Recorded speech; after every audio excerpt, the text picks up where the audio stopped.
जासूसी की दुनिया में अगर कोई नाम दशकों से अपनी चमक बनाए हुए है तो वो है बॉन्ड, जेम्स बॉन्ड। 007 सिर्फ एक किरदार नहीं बल्कि सिनेमा की सबसे लंबी चलने वाली और सबसे असरदार फ्रेंचाइज का चेहरा है। 1962 से लेकर आज तक बॉन्ड फिल्मों ने हमें रहस्य, रोमांच, एक्शन और स्टाइल का ऐसा संगम दिया है जिसे हर दौर में दर्शकों ने नए अंदाज में अपनाया। हर अभिनेता ने इस किरदार में अपनी छाप छोड़ी, किसी ने क्लासिक अंदाज से तो किसी ने इमोशनल गहराई से। आइए देखते हैं जेम्स बॉन्ड की वो 11 फिल्में जिन्होंने न सिर्फ सीरीज को परिभाषित किया बल्कि पॉप कल्चर का हिस्सा बनकर पूरी दुनिया में अमर हो गई।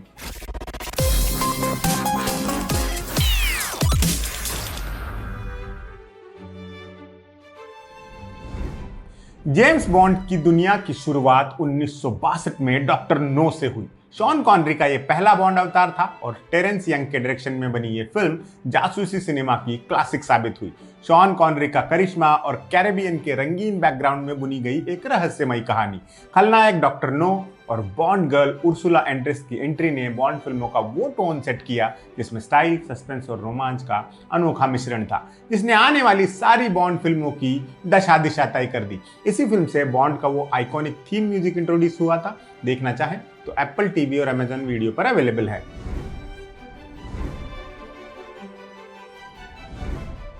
इसके बाद आई सीरीज की दूसरी film from Russia with love, जिसने बॉन्ड सीरीज की नींव को और मजबूत कर दिया। ये कहानी सोवियत खुफिया एजेंसी से बॉन्ड के टकराव पर बनी है। इस बार जेम्स बॉन्ड को एक सोवियत एम्बेसी के क्लर्क को देश से बाहर निकलवाना है। डायरेक्टर टेरेंस यंग ने एक बार फिर जासूसी की दुनिया को बेहद रोमांचक अंदाज में सजाया था। फिल्म के एक्शन को काफी सराहा गया।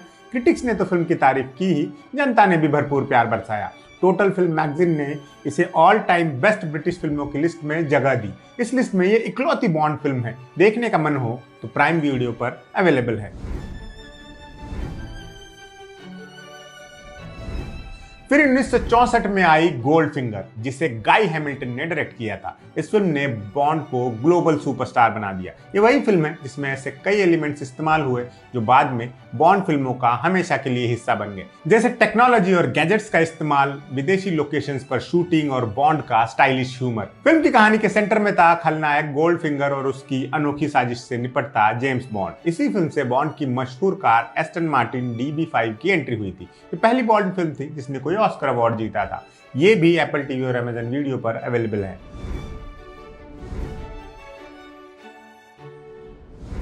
लिव एंड लेट डाई 1973 में आई और ये फिल्म एक नए युग की शुरुआत साबित हुई, क्योंकि इसमें रॉजर मूर ने पहली बार जेम्स बॉन्ड का किरदार निभाया था। गाय हैमिल्टन ने एक बार फिर डायरेक्शन का जिम्मा संभाला था। इस फिल्म में बॉन्ड 3 ब्रिटिश एजेंट्स की मौत की जांच कर रहा होता है। ये जांच उसे एक powerful drug Lord mister big तक ले जाती है। ये फिल्म उस समय के अमेरिकी सिनेमा में चल रहे ब्लैक्सप्लॉयटेशन जॉनरा से प्रेरित थी, जिसने इसे एक अलग अंदाज दिया। इस फिल्म की यूएसपी रॉजर मूर का कॉमेडिक बॉन्ड था, जिसे दर्शकों ने काफी पसंद किया। पॉल मैकार्टनी का टाइटल सॉन्ग आज भी सबसे ज्यादा पसंद किए जाने वाले बॉन्ड थीम्स में गिना जाता है। फिल्म एप्पल टीवी पर देखने को मिल जाएगी आपको।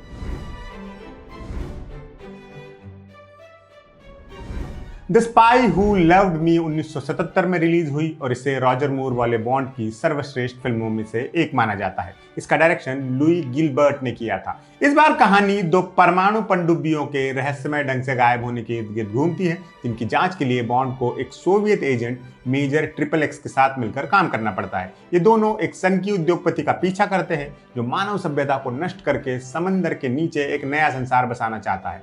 समंदर के नीचे बने शानदार सेट्स, लनायक जॉर्ज का डरावना किरदार और बॉन्ड वुमन बारबरा बैक की मौजूदगी ने इसे सीरीज की सबसे आइकॉनिक फिल्मों में शामिल कर दिया। फिल्म में बॉन्ड की लोटस एस्प्रिट कार को पनडुब्बी में बदलते हुए दिखाया गया था, जो मॉडर्न गैजेटरी का एक बेहतरीन उदाहरण था। यह फिल्म भी एप्पल टीवी पर अवेलेबल है।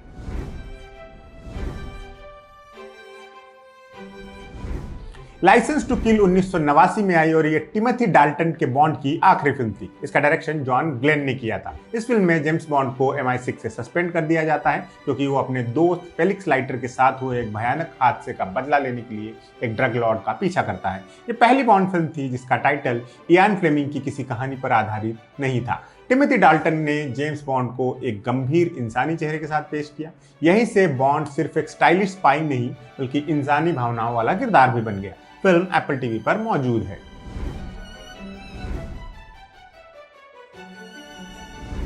1995 में आई गोल्डन आई ने जेम्स बॉन्ड फ्रेंचाइज को एक बार फिर से जिंदा कर दिया। इस फिल्म से पियर्स ब्रॉसनन ने बॉन्ड के किरदार में अपनी शुरुआत की। इसका डायरेक्शन मार्टिन कैम्पबेल ने किया था। कहानी कोल्ड वॉर के बाद की है, जहां बॉन्ड को एक गुप्त हथियार गोल्डन आई की चोरी की जांच करनी होती है। ये जांच उसे एक पुराने साथी तक ले जाती है, जो अब एक दुष्ट विलन बन चुका है। फिल्म की यूएसपी थी हाईटेक गैजेट्स और जूडी डेंच की पहली बार एम के रूप में एंट्री। इन सब बातों ने मिलकर इस फिल्म को नई पीढ़ी के लिए परफेक्ट रीलॉन्च बना दिया। गोल्डन आई अमेजन प्राइम और एप्पल टीवी पर मिल जाएगी।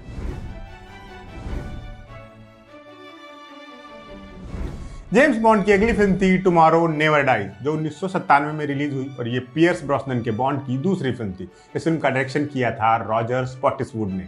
कहानी एक सनकी मीडिया मुगल इलियट काव के इर्द गिर्द घूमती है, जो दुनिया में तीसरा विश्व युद्ध शुरू करने की योजना बना रहा होता है, ताकि वो अपने मीडिया साम्राज्य का विस्तार कर सके। बॉन्ड को कार्वर को रोकना है और इसमें उसे एक चीनी जासूस का साथ मिलता है। मिशेल यो के साथ बॉन्ड की एक एक्शन भरी जोड़ी को काफी पसंद किया गया। ये फिल्म भी अमेजन प्राइम और एप्पल टीवी पर मिल जाएगी।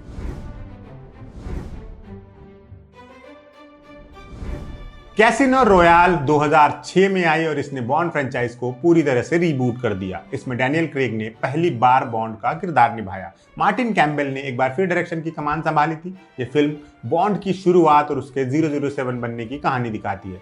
बॉन्ड को इंटरनेशनल आतंकवादियों को फंड करने वाले एक फाइनेंसर को रोकने के लिए एक हाई स्टेक पोकर गेम में हिस्सा लेना होता है। इसकी यूएसपी डैनियल क्रेग का कठोर, भावनात्मक और ज्यादा यथार्थवादी बॉन्ड था, जिसने फ्रेंचाइज को पुराने गैजेट्स और हल्की फुल्की कहानियों से बाहर निकालकर एक नई पहचान दी।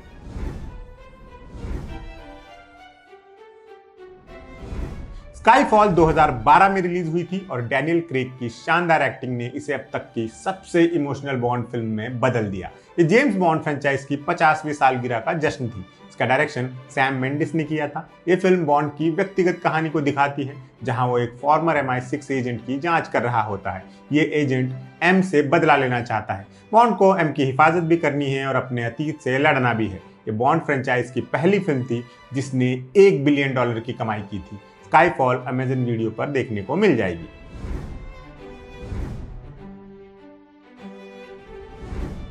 इस लिस्ट में आखिरी नंबर पर है नो टाइम टू डाई, जो 2021 में आई थी और डैनियल क्रेग की बॉन्ड के रोल में आखिरी फिल्म थी। इस फिल्म का डायरेक्शन कैरी जोजी फुकुनागा ने किया था। ये फिल्म बॉन्ड के सफर का इमोशनल क्लोजर है, जहां बॉन्ड सिर्फ एक स्पाई नहीं बल्कि एक इंसान के रूप में दिखता है, जिसके रिश्ते और जिम्मेदारियां उसके मिशन जितनी ही बड़ी हो जाती है।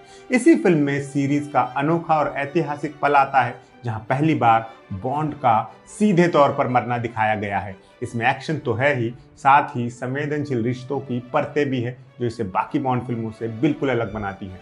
इस फिल्म ने डैनियल क्रेग के युग को एक सम्मानजनक और मार्मिक विदाई दी। देखने के लिए आपको एप्पल टीवी चलाना पड़ेगा। इन फिल्मों को देखने के बाद एहसास होता है कि जेम्स बॉन्ड की दुनिया सिर्फ जासूसी और एक्शन भर नहीं है। ये कहानियां समय के साथ बदलती राजनीति, तकनीक और इंसानी भावनाओं का आईना भी हैं। चाहे शॉन कॉनरी की ठंडी मुस्कान हो, रॉजर मूर की शरारती आंखें, पियर्स ब्रॉसनन का ग्लैमर या डैनियल क्रेग का इमोशनल गहरापन, हर बॉन्ड ने हमें एक नया अंदाज दिखाया है। यही वजह है कि जेम्स बॉन्ड का सिनेमा संसार 60 साल बाद भी लुभाता है। आपकी फेवरेट बॉन्ड मूवी कौन सी है, हमें जरूर बताइए और देखते रहिए एम बोले तो।